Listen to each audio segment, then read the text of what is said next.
Don, we've talked about how, from Kane's perspective, if you were advising Kane and you have some familiarity with the Kane camp, you would say, Harry, wait a season, pick your options next summer, right? He's made enough money, whatever. The counter argument to that might also be, if people know it's your final season and you're moving on, sometimes it can be kind of hard to. It's kind of hard to handle that goodbye. Maybe some resentment from fans. Well, you could have left us with a transfer. Scored 4 goals a couple of days ago in a preseason game. He scored 30 goals last year. Exactly. But whatever. But you know how supporters are. And it can be emotional and painful. And if you're there, sometimes it's best to make a clean break, right? So I can see the counter argument to it. From a purely footballing aspect, I'm 100% with you. From Kane's perspective, it might have made sense to wait another season, right? And have more options out there. From Tottenham's perspective, this is a no-brainer. No. To get that kind of fee for a guy with a year left on his contract and on those wages is tremendous. And I kind of feel, and Ange may feel differently, I have the in-house replacement right there. In Richarlison. Now, no, you can make a face about Richarlison. I'm not making the face about Richarlison. You can't compare Richarlison to Harry Kane. No. I'm not saying you're going to do the same thing, right? But you need a center forward. You said in-house replacement. No, I have an in-house replacement. I have another guy who is experienced, who scored goals in the Premier League, who I spent a lot of money on. I can put together an attack of Son, Richarlison, Kulusevski, some of the other guys. We're going to talk about how they've been linked with Gift Orban, for example. I can make it work. It's not like now. Make it work for what? Well, I can make it work. Title challenge, top 4, top 7. I think it's got to be top 4 after the season they had last year. They ain't getting top 4. You can make it work for this team to progress with a new manager. That's what I'm talking about. They might not even get top 4 with Harry Kane there. Never mind Kane going. No, but that has to be the goal this season, right? You're not going to go into the season. It's the goal, but it's unrealistic. Well, that's fine, but you can make it work in your pursuit of top 4. What I'm driving at is, if Richarlison weren't there, or Son weren't there, because Son can also play through the middle, of course, and you've got some flexibility there. What you can do with those two guys, they are they are pretty versatile forwards, right? Good players. You would be in a situation where you're like, oh look, Harry Kane's gone. We've got 3 weeks left of the transfer window. I'm going to go and try to sign somebody with 100 million odd in my pocket, and so everybody's prices are going to go up. Now they're in that situation where instead of shopping for an A-list striker to replace Kane, they can shop in a different segment of the market. Maybe it's a guy who does a job. Maybe it's a younger player. Well, the younger player, in my opinion, who is the no-brainer, is Evan Ferguson at Brighton. I see him. He cost an awful lot of money, by the way. Right. But I see him potentially being an unbelievable striker. I know guys that have worked with him from 18s to 19s level, and they said one of the most complete youngsters we've seen and coached for quite a while. I think for Tottenham, if they could get him out of Brighton, I think he's the one where you can spend 10 years on him. Right. My attitude is, if Højlund, who I think compares to Ferguson in some ways, just in terms of age and the hype around him. I think he's a year older or 2 years older. Yeah. If Højlund sets United back 75, 85 million, Ferguson's going to cost you more than that. And so at that point, that's all the Kane money gone. Well, this is what I'm saying. Therein lies the problem about Harry Kane moving on, and whatever player at any team you bid for, let's say it is Ferguson, they go, well, you've got 100 million to spend. We'll have 75 of that, please. Right. So that's why it's probably better to shop, I think, in another segment of the market, in somebody cheaper. But football's a cruel world, though. So if you went to, say, a different market and a lesser standard of player for the potential, and at the end of the season, we're all sitting here and fans are sitting here and going, hang on a minute, we sold Harry Kane 30 goals a season, and we got player A in that cost about 25 million quid, and he scored 5 goals. How does that help us get top 4?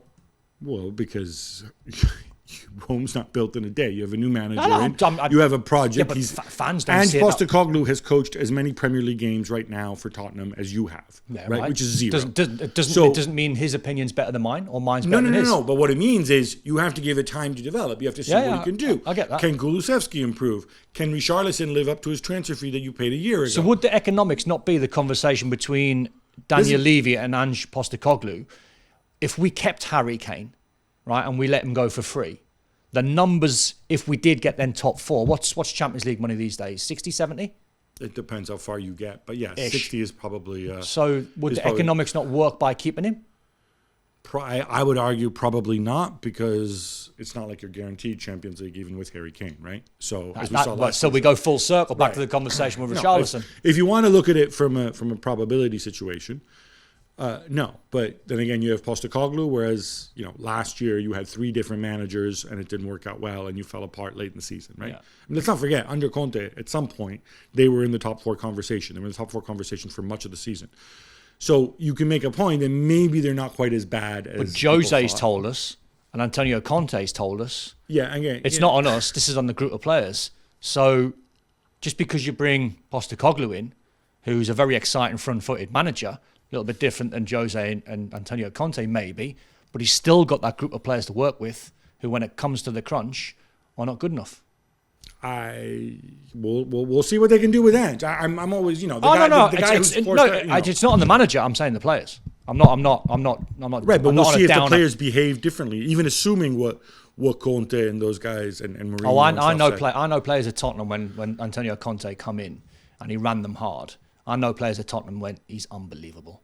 We absolutely love him. Yeah, because you love managers until you fall out with them. I think with a fit Romero, with a fit Bentancur, Van de Ven coming in, I don't think that Spurs are necessarily. If Ange can do what Spurs hope he can do, I don't think they're necessarily as far away as people think. Also, because let's not forget, you have a situation where at the very top, Arsenal and City look pretty settled and had great seasons last year, right? Mm-hmm.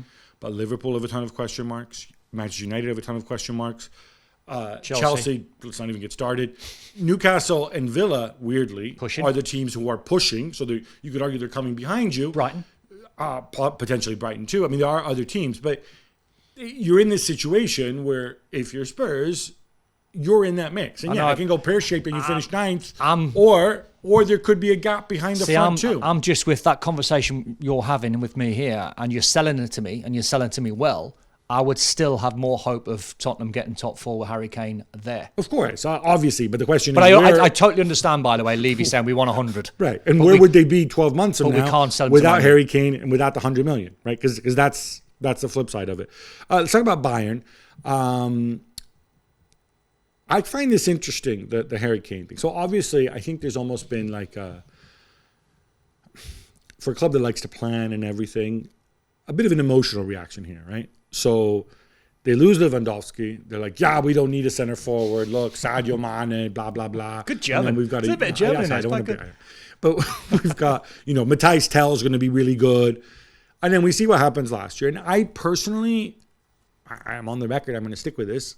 I think in a different condition at the club, maybe with a different manager or whatever, I think it could have worked, Mane through the middle. I think it could have worked. Obviously if he's not punching teammates, that would help too. But it's not absurd that it couldn't have worked. No. Now you're deciding, no, we need a center forward, we need a goal guarantee type guy.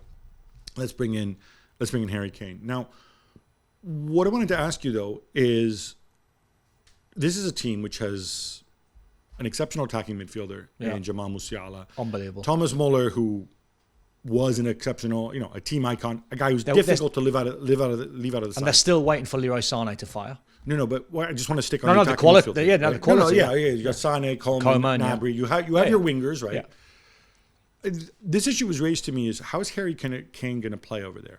Because if you have the attacking midfielders, which they didn't have at Spurs, the Harry Kane drop deep and then hit that ball for Son to run onto. You don't want to see that at Bayern, right? You almost would rather Kane just stayed in and around the area so he can pick up the crosses, because if he starts dropping off, then he gets in the way of Musiala and Muller potentially, right? How do you play that? I think it's very easy, because he's got a football IQ and he's very intelligent in how he plays the game, Harry Kane. There'll be times where he plays between the width of the 18-yard box and gets his goals in the 18-yard box. But I think there's times when you do come short. If you think Firmino at Liverpool and you think Harry Kane at Tottenham, when he comes short, as a midfield player myself, that's the dream. because Harry Kane comes short, someone links the play, third man running, Musiala in the box. So you attacking midfield players, in my opinion, working with Harry Kane, their numbers or their chances should be a lot greater because you're working with a guy that's an incredible team player. If you think when Firmino played for Liverpool, he wasn't necessarily prolific, but Mane was and Salah was because of the brains of Firmino. That, but I think that's what Harry Kane does to Bayern. What does Kane do? Because it's interesting you say that, because there's two ways to do this, right? So I've spoken to people, ex-footballers, who said, no, well, if Kane goes, the whole Kane dropping off thing, which he did exceptionally well, he did it by necessity. He did it because... I think he's always really done it though, Gab, hasn't he? I'm not sure he did earlier in his career. But yeah, but when you're young... No, I don't mean when he's young. I mean right up when he was 25, 26, 27. I think this is something that we've seen this side of his game more and more in the last 3-4 years. Don't expect any different, because that's the player that Bayern want to sign. So why would... Well, yeah, why would you check? Why would you spend £100 million on a player when you know what they can do and what they have done, to then potentially change him and say, right, forget everything you've done about coming short. We now want you to be a predator, 18-yard box player. Well, it's not really his game. He does everything at a 9 out of 10. He can do a lot of things well, but he... Why wouldn't you want to link with Coman? Why wouldn't you want to link with Leroy Sané? Why wouldn't you want to link with Musiala? Well, one potential explanation. Lewandowski did it. Might be that... No.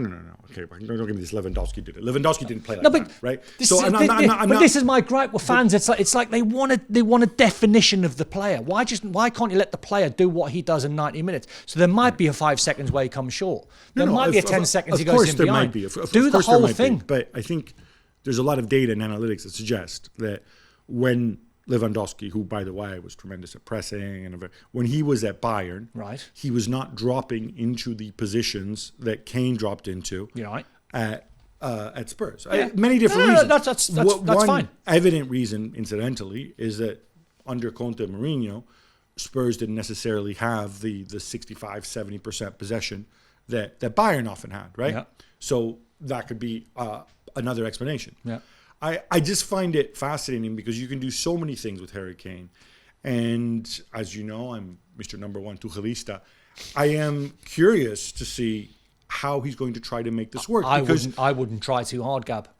I wouldn't try. Right, what do you do? Just send Kane out? Like, hey, no, Harry, do whatever you want. No. From your eyes and from fans watching on, don't try too hard to figure out what Harry Kane and Thomas Tuchel's relationship's going to be, because they're signing, if they do sign him, an unbelievably intelligent footballer. But they have an unbelievably intelligent and talented number 10 in the team, and his name is Jamal Musiala. Yeah. So, and Tuchel, especially at Bayern, you have to work on patterns of play. Of course, right? Of course. This isn't so.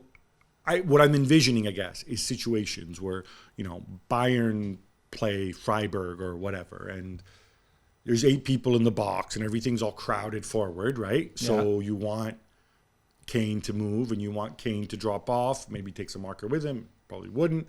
At some point, when spaces are so tight, you have to maintain your balance and your shape, and you have to put your players in a situation where they can hurt the opposition. Yeah. That requires chemistry and that requires time. Fundamentally, you are making a decision where you're deciding, okay, if I get Kane to generate space for Musiala to run into, that's great. That's one way of attacking. And then I'll alternate the two things. But and then you've got wingers who can put crosses in the box. But if I just leave Kane in the box because he's good in the air, because I've got people who can provide wingers even in messy areas, because Kane also has that eye for goal, he knows where the ball's going to go, do I want Kane dropping off? So at some point, he's going to have to develop a system of patterns of plays that are either going to hinge towards the Kane in the box or are going to hinge into the Kane as additional 10. Or both. Right? Or both. Right. Or it could be 50-50. Close your eyes, right? Fast forward 12 months, Harry Kane will have 30 goals. In the Bundesliga. Yes. Done. All right. You heard it here. That is Don Hutchison's promise. First 10 people who tweet my account, Don's going to treat you to a steak dinner if Harry Kane does not score 30 goals for Bayern. Well done steak, though. Thanks so much for watching ESPN on YouTube. And for more sports highlights and analysis, be sure to download the ESPN app. And for premium content and live streaming, subscribe to ESPN Plus.